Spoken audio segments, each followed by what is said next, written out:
Hey y'all, my name is Briley Casanova, and I'm a certified mental performance consultant, or CMPC for short. Welcome back to another PEP Talk. And today I have the honor and pleasure of having Dr. Jim Taylor with me.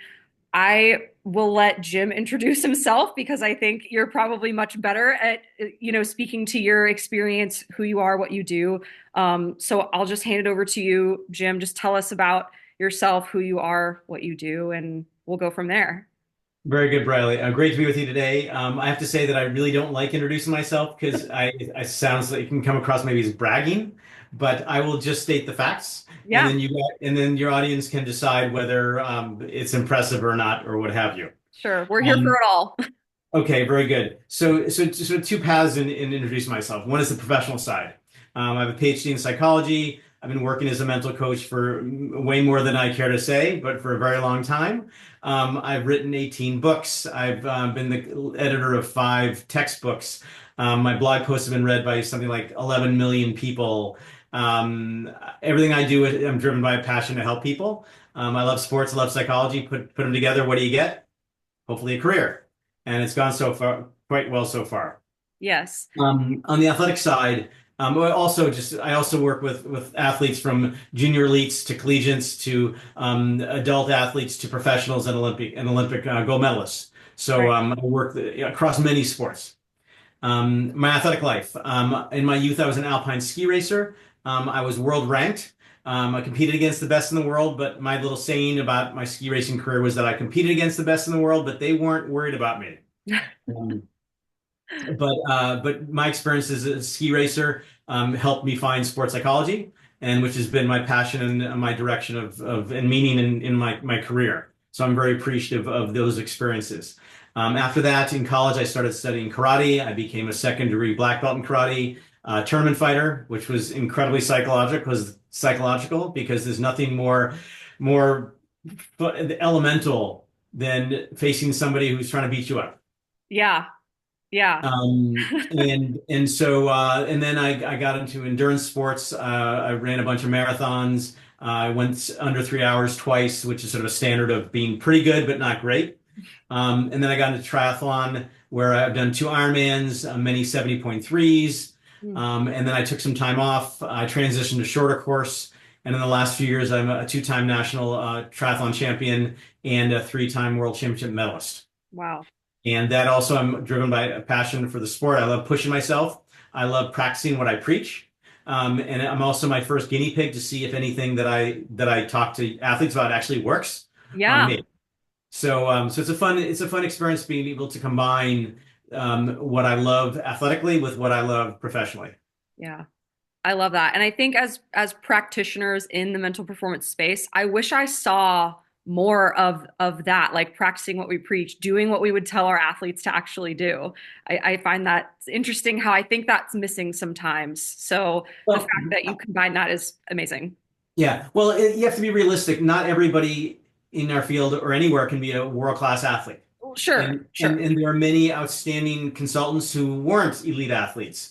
But at least for me, in terms of what I believe makes me effective is one, credibility. So the athletes know I've been there, Right. and my ability to talk the talk, where I know the vocabulary, I know what it's like. They don't need to explain everything to me because, like, especially in the sports that I've competed in, but also even just being at a high level in any sport, the fact that they know that I understand what they're going through. Of course, absolutely. And I guess, yeah, to back up my further comment a little with some context, not my expectation for everyone to be that world class. I guess I just mean even on a just basic self-care, personal fitness level, I just find it interesting how there's a little bit of a disconnect sometimes with just based on what I see, but an observation. But so I want to hear from you, and I obviously want to touch more on like once like getting to the be a practitioner and getting on that side of things. But for the listeners and viewers here today that may not know what the heck we do, I just want to get your definition of both what we do and also what we don't do, because I think there's a Okay. lot of misunderstanding there. Right, right. So let's first start with what we don't do. And that's not a clean answer, it depends. So Mhm. our field is divided into sort of two paths. One is sports science, physical education, kinesiology departments at universities. And so there, they have sports psychology programs, and they're being trained to become basically mental coaches. So they learn how to help athletes perform better, teams to perform better, coaches to perform better. So the focus is really on maximizing performance. Right. The other path is in psychology departments, and I have a PhD in psychology. So, and those who get a PhD in psychology often can become licensed, and they can practice clinical psychology and deal with sort of mental health issues and so on. Well, also, hopefully, they're also trained to deal with the performance side. So it's really, there's no one right way. It's just what you're interested in. Because there's some people who are interested in just performance and others who are interested in just the psychology, or a combination of both. Right. And so again, I have a PhD in psychology. I have clinical training, but I don't practice clinical psychology. I don't deal with mental illness at all. Right. But I certainly can identify it, and I know when to refer it out. Sure. Sure. So that's what we don't do, and what we do. A little bit about what the heck mental training in sports psychology is. I think that the tough thing about the mental side of sport is that it's not tangible. So if you think about the physical side, you can go into the weight room, put plates in the bar, you can lift the bar out in the field, the course, the court, whatever your sport is. You can see it, you can touch it, you can measure it directly. So it's easy for athletes to go, oh yeah, if I lift weights, I'll get stronger. And if I get stronger, I will perform better. Right. So it's tangible. The problem with the mental side is it's like grasping onto fog. Yeah. It's hard to get your hands on. Everybody knows, every athlete, coach, parent will say that the mind is really important, but it's not clear how to leverage that and to make the mind stronger. Whereas you go into the gym, very clear. Yeah. So part of what I do is making the intangible tangible, because athletes are doers. They want stuff to do to get better. So I give them stuff to do to get better. Right. And a way I help them make the mental side more tangible is partially the language I use. So I don't call it sports psychology. I call it mental training. Because again, athletes can understand training. They do it all the time in the weight room, out on the court, course, field, rink, wherever. Absolutely. Also, I talk, I don't, the mind is like, athletes will come to me and they'll go, yeah, things just aren't working in my head, but you can't talk about something if you don't have a vocabulary. If you can't And so identify it. Yeah. so I give them a vocabulary, and then I define that vocabulary, because then they can go, oh, this is what I'm struggling with, or this is what I'm good at. And so the next part of the whole idea of mental training is that the mind is made up of muscles. So again, it's not just some stuff going on in your head, but they're muscles that, just like physical muscles, they can be weak, they can be strong, and they can be injured. But for sure, they're not going to get stronger if they're not exercised. Continuing that metaphor even further is mental exercises. So if you have mental muscles, you need to mentally train them with exercises. And so giving them exercises they can do. And some of the most common ones are everything from goal setting to journaling to imagery visualization, breathing, routines, self-talk. The list goes on and on. Sure. Now, I also make a little distinction here that's a little different from sport, but is also very tangible. That these exercises during the course of the off season, let's say, or during the week, these are mental exercises. But these same exercises turn into tools. So on the day of a competition, you can use these tools. The metaphor of this is that I want athletes to have really robust mental toolkits. Because let's use a metaphor of driving your car. You're driving your car down the road and you get a flat tire. You pull over and you either don't have a spare, a jack, or a tire iron, or you have them, but you have no idea how to use them. So what do most people do in that situation, Briley? They call AAA. Call for help. Yeah. Right. Or CAA if you're in Canada. Right. But let's say you're in a place where there's no cell service. Ooh. You're stuck, you're putting your thumb out. Stuck. Yeah. But if you have the tools to fix the flat tire and you know how to change a flat tire, you can fix the tire and get on your way.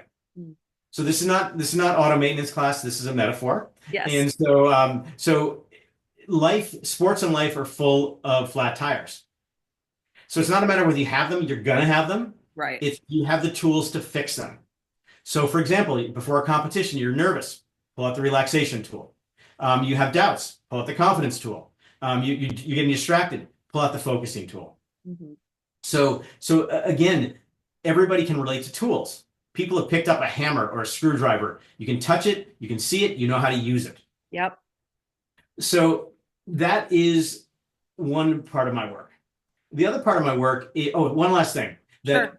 that I want athletes to look at mental training the same way they do physical training. So let's think of a really good conditioning program. Yeah. What is it comprised of? First of all, it's comprehensive. It Hmm. doesn't just cover your glutes, or your abs, or your endurance, or your mobility. Everything related to physical performance, it strengthens. Right. Also, it's structure. Athletes just don't just go into the weight room and just do whatever. They're on a program, a structured program that's designed to help them get as strong as they can and more fit in all the different ways as fast as possible. Hmm. Third, it's consistent. Athletes don't just go into the gym every 3 weeks and do arm curls. They're in there 5, 6 days a week, depending upon the sport, depending upon the time of year. Right. Also, effort is put into it. So you can have this unbelievable world-class conditioning program, but if you don't put in the effort, you're not going to get stronger. What you put in is what you get out. Exactly, Yep. exactly. And often it's periodized. If you're from, I'm sure you're familiar Yes. with the concept that at different times of the year, you Yes. focus on different areas. So it might be Right. endurance, then power, then agility, and etc. Right. With my mental training, same thing. In the off season, early off season, I'm focusing on certain things. Middle, late preseason, and competitive season, different areas. Hmm. Um, and hopefully it's personalized. Hmm. So, you can go to online, you can go to my website and learn about all these different mental training tools or exercises. But ideally, people bring me in to get involved because I create a program that's just for them, what's based on their needs and goals. Customized. Right, exactly. Yeah. So, second half of my work, and this is where it gets more psychological and less sort of performance-ish, Okay. is that it has to do with attitudes and perceptions and beliefs and emotions. Hmm. So there are a lot of athletes I work with who have pretty strong mental muscles and have a pretty good mental toolkit, but they enter a competition with unhealthy attitudes, beliefs, perceptions, and emotions. Mm. And I'll give you some examples in a sec. But Sure. the problem with this is that they've already lost even before they've gone on to the field of play.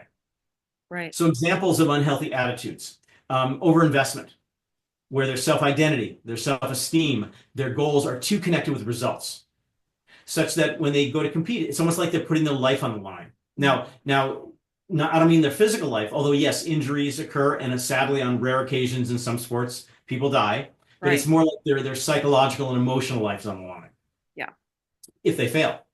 Perfectionism, another massive attitude that starts out helping because perfectionists work unbelievably hard to be perfect, Hmm. but ultimately it holds them back Hmm. because perfectionists are often afraid to take risks. Right. Fear of failure, epidemic in our culture, and probably the number one reason why parents send their kids to me. And I work with kids down to 11 years old up to Okay. 30, 40-year-old, very accomplished athletes. That was going to be my next question. So I like this. Yes. Okay, good. So parents don't know that's why they're bringing their kids to me, but that's the underlying issue holding their kids back. Right. Because the classic situation is they train great, they practice great, but Mhm. you put them in a competition and nothing. Yeah, all bets are off. Yep. Right. And that says it's mental because you can't if you can perform well in training, you have to be capable physically, technically, tactically of performing well in competition. Right. A preoccupation with results. Hmm. And we live in a culture where results matter, and they do. They But do. here's the problem. By focusing on results, it actually prevents you from getting those results. Yeah. And the last major attitude problem is expectation and pressure. Hmm. So the metaphor I use is imagine an athlete's about to walk onto the field of play, and they're forced to put on a 25-pound weight vest. How are they going to feel? Mm. Weighed down, heavy, Heavier. sluggish. Yeah. How are they going to perform? Not well. And so a lot of my work is about, and that weight vest, metaphorically, is filled with these unhealthy attitudes, perceptions, beliefs, and emotions. I So a see. lot of my work is about taking out the weights in the weight vest. Mm. And some of those other weights are fear, frustration, anger, sadness, disappointment. all these negative emotions also hold people back. Yeah. Anxiety, I So imagine too. that's a big part of it for sure. Yeah. Absolutely, yes. Um, I guess the last thing I would say is that I have three goals when I work with athletes. The Okay. first goal is to help them achieve their goals because that's why they come to me. They have Hmm. big goals and they're stuck and they've tried everything else and they don't know what to do, so they come to me for answers. And Hmm. I totally support that. But the next level of a goal for me is personal development. So everything I do, it's not baseball or basketball or football psychology. It's not even sports psychology. It's life. Yeah. So everything I do is about helping them become the best versions of themselves, both on the field of play and off. Hmm. And the third level is mental health. Now, Hmm. Briley, as you know, over the last less than a decade, a lot of very prominent athletes have come forward and said, I'm struggling with my mental health. Yeah. And whether it's Simone Biles, Naomi Osaka, Kevin Durant, Noah Lyles, Michael Phelps, the list goes on. Kevin Love. Yeah. Right. Right. This has been a real inflection point for athletes and for sports organizations. For young athletes, they look up their heroes and think they're superhuman. Well, Right. I've worked with and known many incredibly successful athletes, and they're as human as the rest of us. They may be have better genes than us. Well, for example, you can't teach height. Right. Um, so, Or but they're wingspan. right. But they struggle with the same kind of issues that every other mortal does. Um, and so the lesson that young athletes are getting, hopefully, is that my heroes can struggle with their mental health. Maybe I can too. Yeah. Maybe they get help. Maybe I can too. Hmm. Plus, if you look at major sports, MLB, NFL, NHL, and so on, plus all the Olympic teams and major universities, athletic departments, Yes. they are pouring millions of dollars into addressing mental health issues, which is a part of performance. Yes. And so the idea is that there's I like to believe that there's a bit of a cultural shift where they see having mental coaches, sports psychologists as an integral part of the process. Yes. It's just like you don't wait for somebody to get hurt to do conditioning. You Right. don't want to wait Prehab. till, right. They need prehab. Exactly. You don't want to wait till somebody struggles mentally before you train their mind. Exactly. And up front, I have a PhD in psychology, I have clinical training, but I don't do mental illness. I've never had an interest in it. So if I see mental health issues, I refer it out. Yeah. That makes sense. And I think you bringing up this culture shift, as someone who works both with athletes and in the military is Yeah. investing in it too. So, Right. I mean, it's a really good sign because that their job is literally life or death for, most parts of the military, not everybody, but Right. we see it there too, of course. Completely. And I think it's a great example. And in fact, as many in the audience might know, that the military is the number one employer Yeah. of mental performance consultants. Yes. Yes. I think at one point was it the MLB and then it's kind of shifted over. Maybe I have my information wrong. Because at one point when I was in grad school, I was always told, oh, the MLB is like the number one employer of people like us. But Yeah. I'm not sure if that's an absolute statistic, but if you think about the levels of development, yeah. like double, triple A, double A, and so on all the way down, there's just more levels. Whereas football is like college and the pros, Pros. True. and so Good that point. might very well be. Good point. No, that's a good point.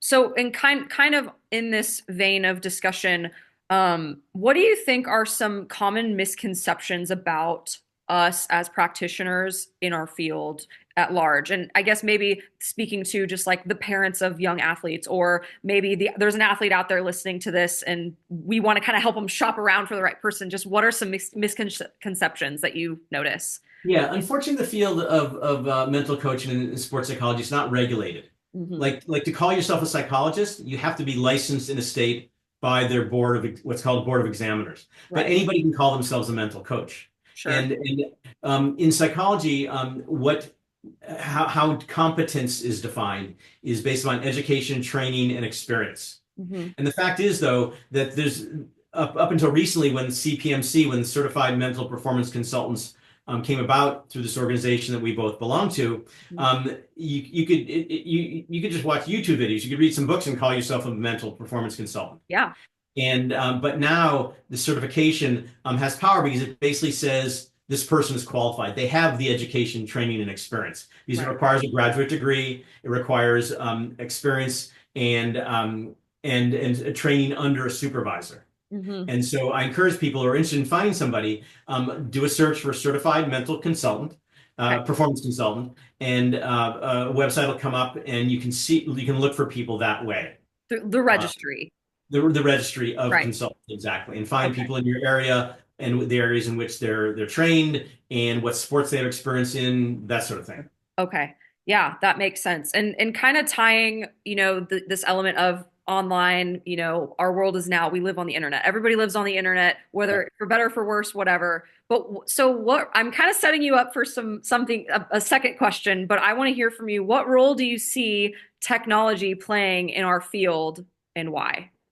Yeah. So technology is an incredible tool. It's also a weapon, but that's a whole nother conversation.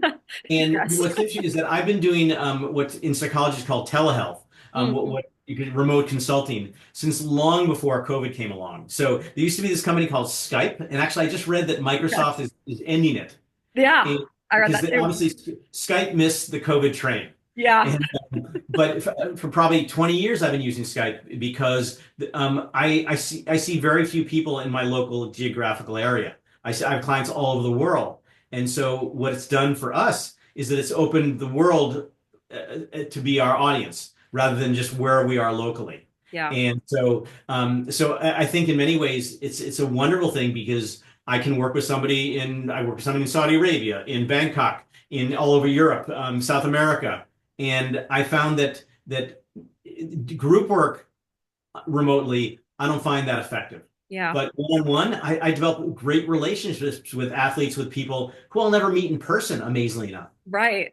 And Agreed. so that's really beneficial. Also, it's just a great way to disseminate knowledge and Hmm. information because the internet, pretty much, I think everything that's ever been known almost is on the internet. It's out there. Yeah. The problem, though, it's the wild, wild west. So as you know, there's a lot of great information on the internet about everything. There's also a lot of junk.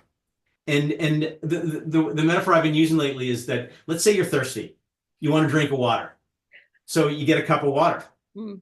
but instead somebody puts a fire hose on you, and that's the internet, where Yeah. you do a search for mental training, and Yeah. you get page upon page upon page of who knows what. Right. And so it's difficult, and I know where you're going with the setup on this. Yeah. Yeah. It's difficult to find legitimate, qualified people Hmm. because all you need is a fancy website with a lot of cute pictures and quotes and so on, and you must be good. Buzzwords. Right, Yeah. right. Yeah. So based on that, I want you to share as much or as little as you would like to share about Mindto. Like what makes it unique, special? What separates it from other technology resources out there? Just tell us about it. Yeah. So a little over a year ago, a couple of young guys from Brooklyn, actually one's Colombian, one's French, tech bros, they reached out to me about this company that they wanted to start. And they were calling it Mindto, as in put your mind to. Hmm. And our tagline is we at Mindto believe that athletes can do anything that they put their mind to. And it's currently in development, hasn't launched yet. It's going to be an AI guided app that supports athlete performance, well-being, and mental health. Your three intentions. Right, Yeah. exactly. And that came from me, in fact. Yeah. And so they're on the business and technology side, and I'm the chief content officer. And so it's my job to create content. And so what we are initially creating are what I call journeys. And journeys are basically playlists of short audios. Because we spend a lot of time researching and studying these days, what is the best way to reach athletes? Well, we have to reach them, we have to meet them where they are in the digital age, which is on Yeah. their phones, Hmm. on the go, super busy, and often not very good attention spans. Right. Short form content. Right. So we're talking audios of 2 to 5 minutes Hmm. and that are very practical, that offer good information and useful tools created by experts around the world. Hmm. And the idea is, so journey is a collection of covering everything. Let's say a topic like confidence. So that would be the journey, how to build your confidence. Each step, those are the audios. We call them steps, and I use this metaphor of journeys and steps. Yeah. And the first one might be, what is confidence? And then how lack of confidence can hurt you, and then how confidence can help you, and then tools for building confidence, and Mhm. so on. So it's like a very mini course. Yeah. It takes a total of, all added up, 20 to 30 minutes that you can spread out over time. Sure. And And go you at your just own like pace. right, yeah, Yeah. you take little bites, Hmm. and at the end, you've learned something and you've got new tools you can use. Yeah. And so we're currently in the stage of developing a lot of different journeys. Hmm. And so that when the app comes out, which will be in 2 to 3 months, they can see a topic, or they can do a search for a topic. Like they go in and say, I get really nervous before competitions. They can see a list of journeys on pre-competitive nerves, routines, how to reduce stress, all those different areas. Yeah. That's So great. it's pretty exciting. It's been really fun and challenging and creative and innovative.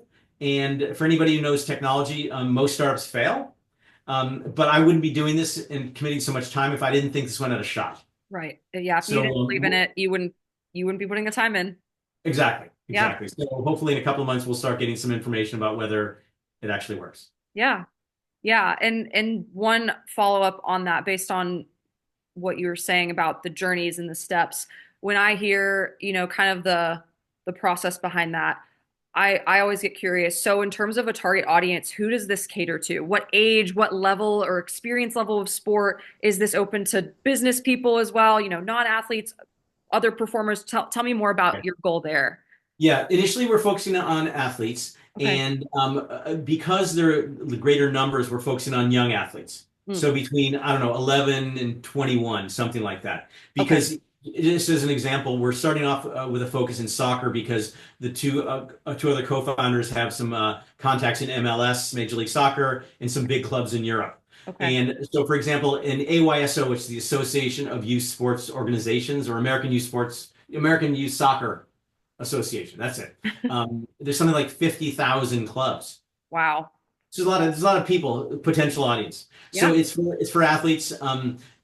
We're targeting both what's called B2B, business to business, meaning we're the B, first B, and the second B are clubs and teams. Okay. Because one of the hardest things for teams, whether it's a professional, university, or a youth program, is how to get meaningful content to the athletes. In the hands and eyes of the people that want it. Yeah. Right. And need it. Yeah, I need And it. so, obviously universities, pro teams have sports psychologists on staff. Mhm. But for example, a major, let's say Duke or North Carolina or Michigan, a major Division One athletic department, Right. they'll have three sports psychologists and 600 athletes. Hundreds, yeah. And like So schedules from 8 to 5, that don't fit the schedule of the athlete. Yeah. right, right. So Yeah. we're hoping that this will be seen as a useful tool, as a way to scale the sports psychologists. It's also for the coaches a way, for example, with the app, coaches can go in and say, okay, our players, our team has lost 3 straight games. Our players' confidence is down. So here's some journeys you guys can listen to help. Yeah. So one target audience are teams from junior up to professional with university in between, and the other is just B2C, to just consumers like any athlete. Yeah. And so it could be a 13-year-old, it could be some age group guy who wants to learn how to perform better in competitive tennis, things like that. Yeah. And our long-term plan is to bring in other performance areas like business people, Sure. because for me, sports psychology is not sports psychology, and mental training is not mental training. It's performance psychology, and it's ways to improve Agreed. performance. And Agreed. I've worked in the business world. I've worked with the military, surgeons, performing artists, dancers, things like that, and it's all basically the same stuff. Right. It's just Right. applied to different situations Right. and Exactly. different cultures, different kind of challenges. Exactly. So that's a goal for us as later down the road. But right Okay. now we're just working on developing the app, developing the content, and making sure that we're going to be able to provide something that will be seen as value. Yeah. Absolutely. And so is there a role that the parents could also play if we're, trying to get to the kids? Obviously, having the parents buy in is kind of Yes. a step in that process too. Right, because invariably, we'll sell a subscription like Spotify or Duolingo or all these others. So, Okay. so for like $6.99 a month, it's the parents who are going to pay for it. Right. And Right. also from an organizational perspective, if you ask youth sports programs what the biggest friction point is, they'll say parents. Parents. Yeah. Right. Of And that's a problem because ultimately everybody wants the same thing is for their kids to have a great experience. course. But I've worked with, I can't say how many hundreds of youth sports programs, and there's almost every time friction. Hmm. So if the programs can offer something of value to the parents where they feel valued, where they feel engaged, where they can be better sport parents, Right. then that's a massive benefits to the clubs, to the Right. teams. Right.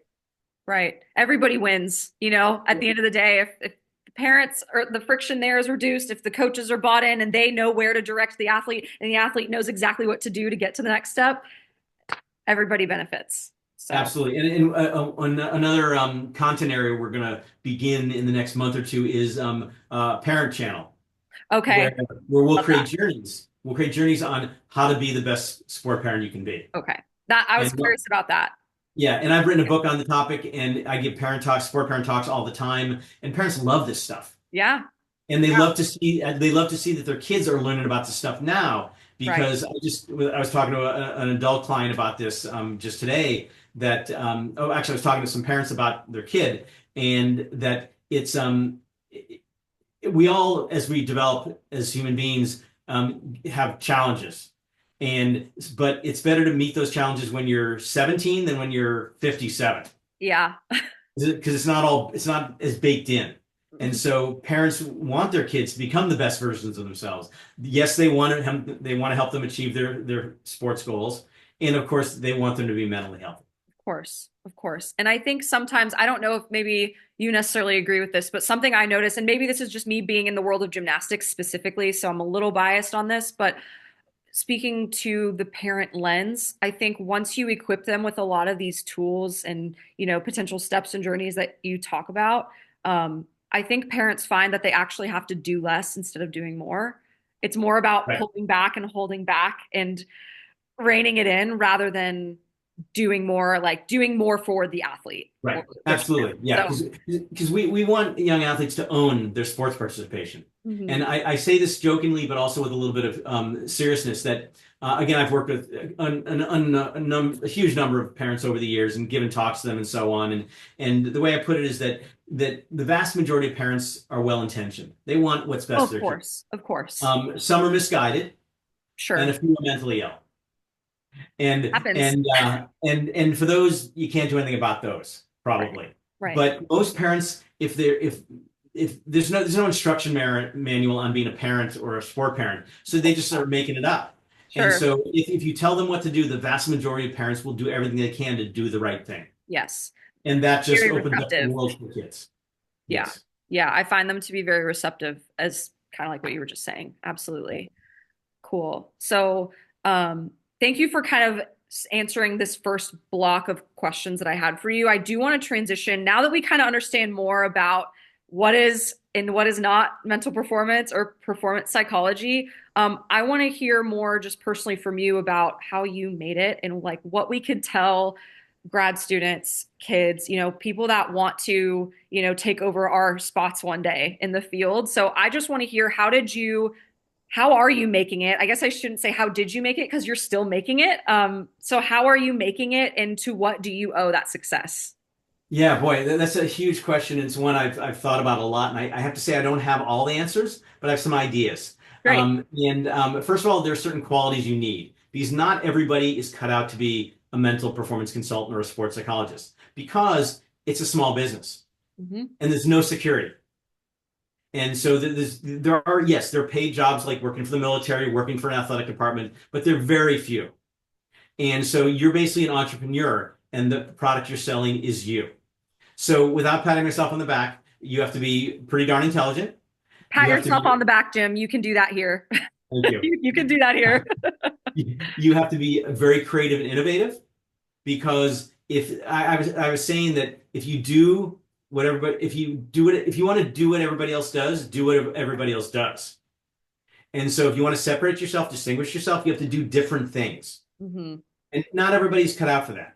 You have to be highly risk available, meaning you have to be willing to take risks because as a small business owner or an entrepreneur, you have, I think, like at least a 50-50 chance of failing. Right.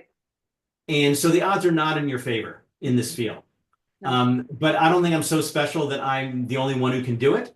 But not everybody can do it for sure. Right. And so you have to have a high tolerance for risk and you have to be willing to put yourself out there. Hmm. And I think speaking and writing skills are absolutely essential because you can get clients by giving talks. Yeah. So if you're not a good speaker or you get stage fright, probably not the avenue for you unless you want to work on it and overcome it. Right. If you can't write, I suppose you can do audios and videos on TikTok, but you have to write the scripts for them. Yeah. And I probably put on the internet probably thousands, maybe not thousands, but over 1,000 articles over the years. Yeah. And I began on social media and blogging, I think in 2009. And so you have to leverage technology these days for sure. When I started, they didn't have a thing called the internet. Right. They didn't have cell phones.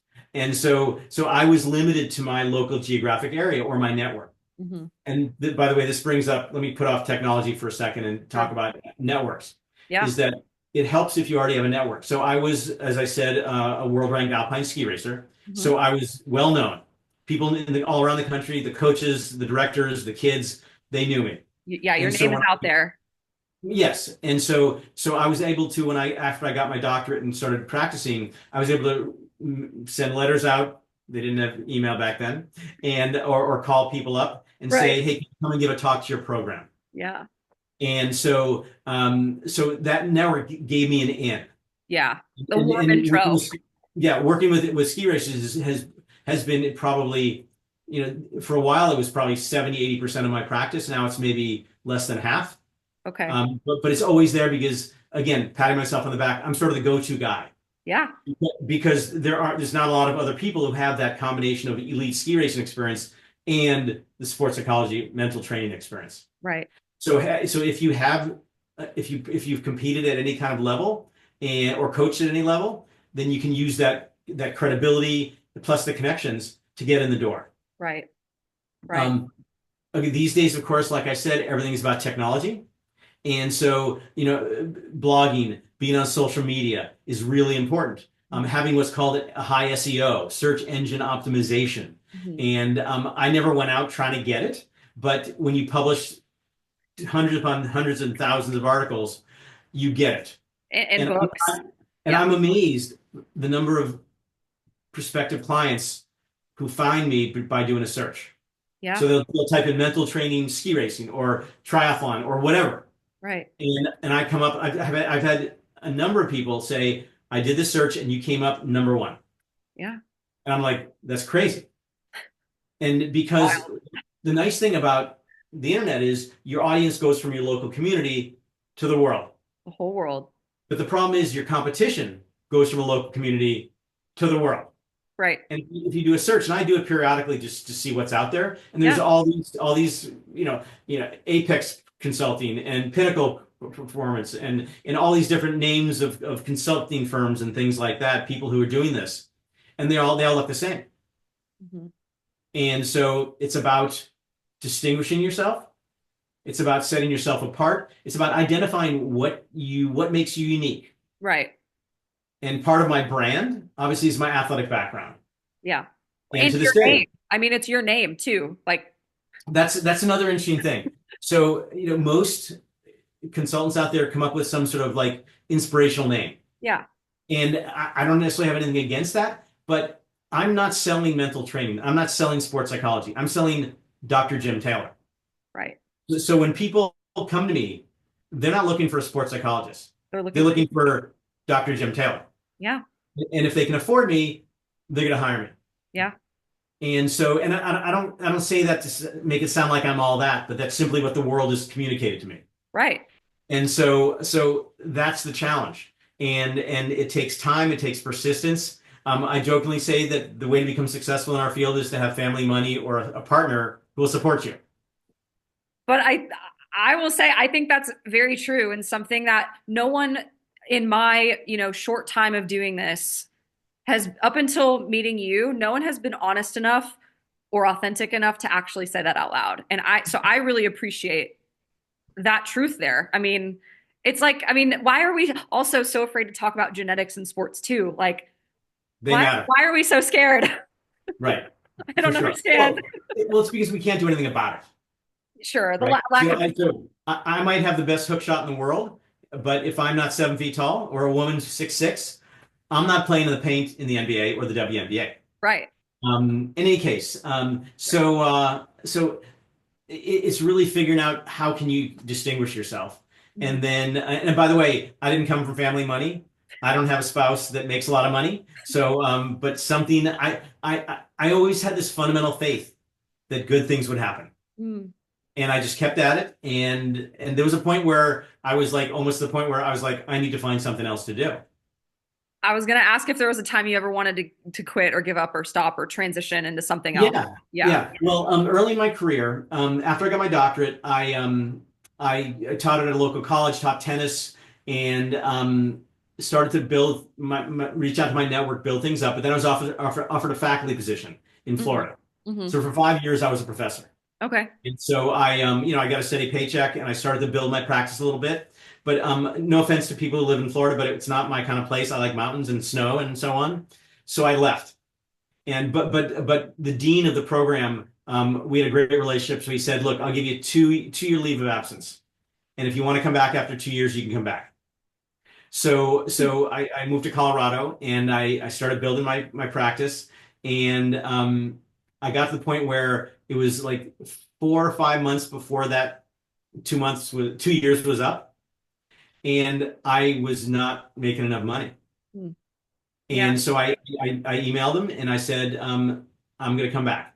And I love academia. And so it was not like a terrible thing. Sure. Um, but then literally like a month later, I turned the corner. I got my first long-term client, Wow. and all of a sudden I'm paying the bills, and it becomes like a snowball effect, no pun intended. And basically since then, the recession, obviously 2008 recession was a bit of a problem, but Yeah. I'm a frugal guy and we saved money. And aside from that, I'm not a wealthy man, but I make a very nice living. I live a great lifestyle. I don't work for the man, I am the man. Yeah. And my kids go to private school, and we have a house in the mountains, and I travel, and I can retire, and if I want, and although I'll probably never retire.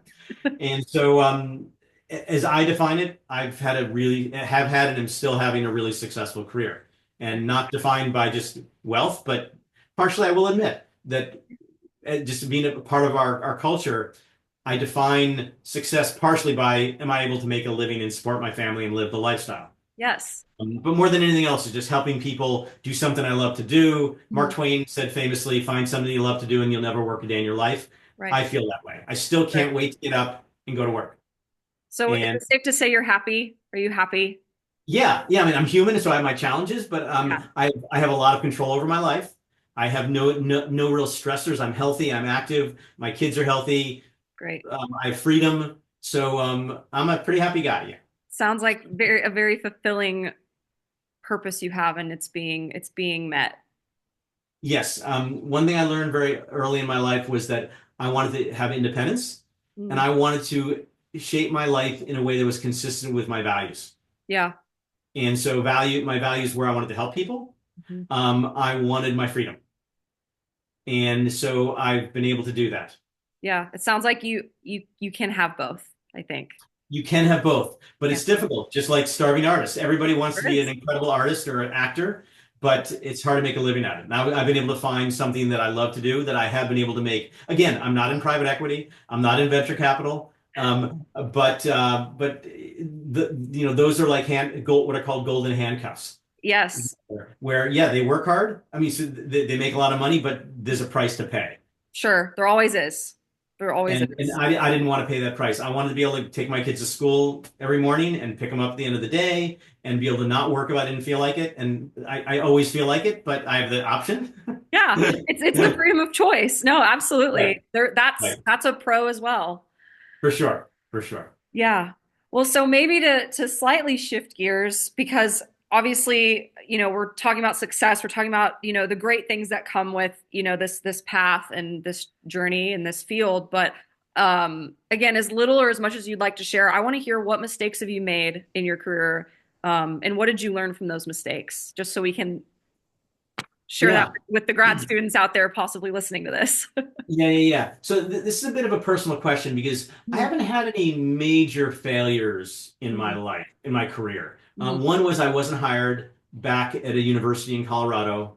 Um, and that was probably the biggest mhm, disappointment of my career. mhm, And in retrospect, I blame them. mhm, It was their fault. They weren't ready for me. But probably my biggest regret is that I did not connect with people more. mhm, So I'm an extreme introvert. Also, when I was younger, I was quite insecure, and so I was highly defended emotionally, and I didn't open myself up to people. mhm. And that served me well in some ways because it enabled me to distinguish myself. So my clientele has always loved me because I'm very direct and I'm very honest, and but that can come across as being insensitive. But at a collegial level with my professional peers, I've always been highly respected because I did good work, but not always well liked. Mm, And that's that's self-disclosure, and it took me a long time to get to a place where I didn't need to be that way anymore. mm, And I've been told that I become a fairly likable fellow mm, in my old age. Not and I'm not that old, but and I wasn't like mean or anything. I just wasn't that open, that friendly. mm. And so that's the biggest thing that I missed out on, the ability to have close friends professionally. And I have a few. There are always a few colleagues who like saw through my bluster, through my walls. And to this day that I value them immensely because they saw something in me that I didn't see. Yeah, But aside from that, obviously I didn't always get the clients I wanted. People got gigs that I didn't, and so on. But that's just part of life. I mean, right. you can't have it all. Yeah. But another value that I've always lived by is no regrets. Hmm. And it's a cliche, but basically, like regret for me is you look back and you wish you had done something differently. Of course. And a major goal in my career in my life has always been I want to have no regrets. Mm. So on my deathbed, when I'm 156 years old, I want to look back at my life and say, you know what, things didn't always work out the way I wanted to because that's life, but I left it all out there. I Yeah. took all kinds of risks. Every opportunity I went for, if I had a chance for something, I wasn't afraid to fail. Hmm. And that's led to a really good place in my life. And because most people don't fail because they tried and didn't fail, they failed because they didn't try. Exactly. Right. And that's a whole nother key aspect of my practice is if you can get athletes and other performers to not care if they fail Right. because they'll be okay. Yeah. And what that enables you to do is take risks. Yeah. And nobody became great at anything. Nobody became successful at anything in life by playing it safe. Right. Right. That's so true. And that reminds me of, I mean, in a way, kind of speaking to what you were talking about with maybe not having the collegiality or like the friendliness.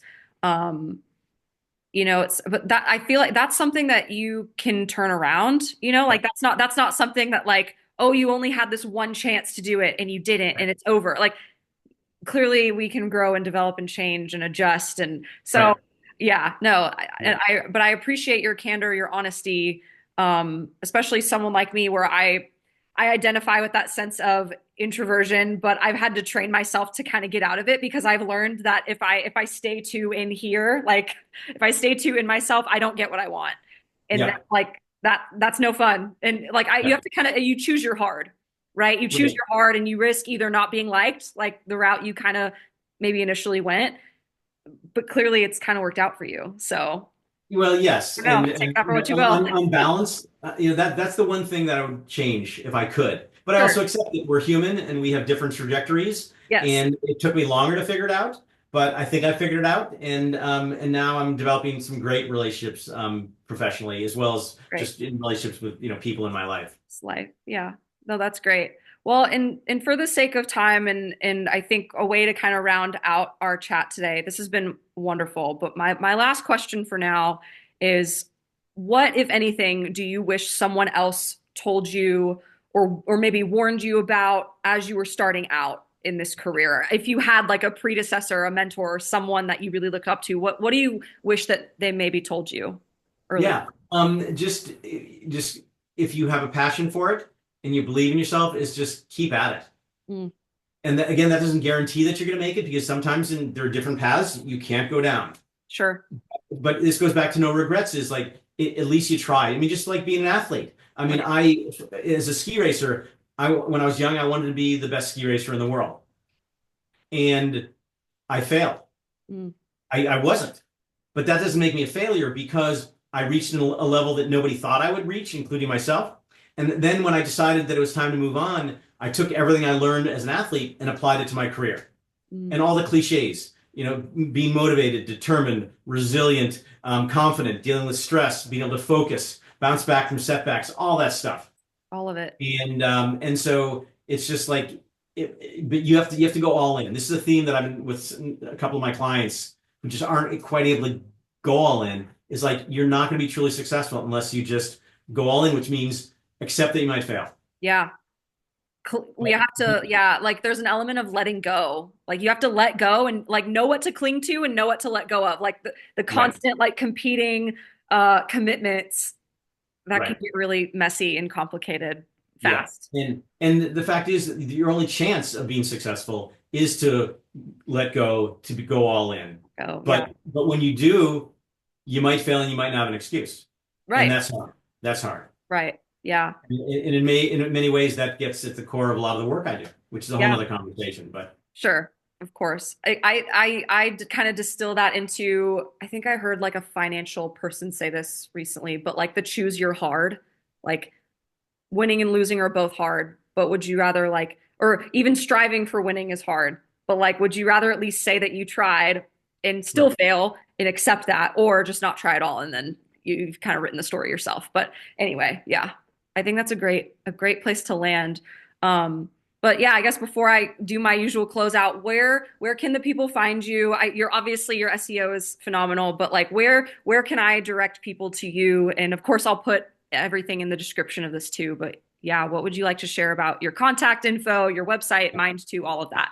Yeah, I'm on Facebook, I'm on X, I'm on Instagram, I'm on LinkedIn, I'm not on TikTok. My website's drjimtaylor.com, drjimtaylor.com. And then in the next couple of weeks, we will be launching the Mind2 website. So Okay, they can learn about that. And there'll be a free beta so people can just sign up great. and check out some of our content. And people are interested, feel free to reach out. I love hearing from people and connecting with people. Fantastic. Fantastic. Well, to our listeners, again, thank you so much for listening. You can check out my social media platforms and contact information as well. I've tried to consolidate all of my relevant links into one link tree. Thank you, Jim, for your time, your energy, your wisdom. My gratitude. I wish I could say it more eloquently than that, but my gratitude is strong for you and your time, and thank you so so much. It's been an honor and a pleasure. I'm just so hyped for this to come out. Thank you. I appreciate that, Briley. It's great fun. I love obviously just chatting about things that we're all passionate about, and so I appreciate the opportunity. I'm happy to come back whenever you want. Amazing. Well, thank you. Well, we might have to do a part two. We might have to do a follow up. Maybe after mine two comes out, we can dive deeper. But Sounds um, good. great. Yeah. Thank you so much. I'll let you go. Take care. Have a Okay. great rest of your day. Yeah, and I was just going to say that it'd be interesting to do another one at some point on like what I do exactly. Yeah. Yeah. But I know your IP is important to you too. So I didn't want to like dive too deep and No, make things no, uncomfortable. I'm But not going to give people away like my outlines or things right. like that. But sharing ideas, if it's out on the internet, I mean, most of probably 90% of everything I've ever written is on my website for free. True. So Okay. so yeah, I'm because bottom line is that like I shared with you, if you take my stuff, you're probably not going to be successful. Right. That's true. Because it's you.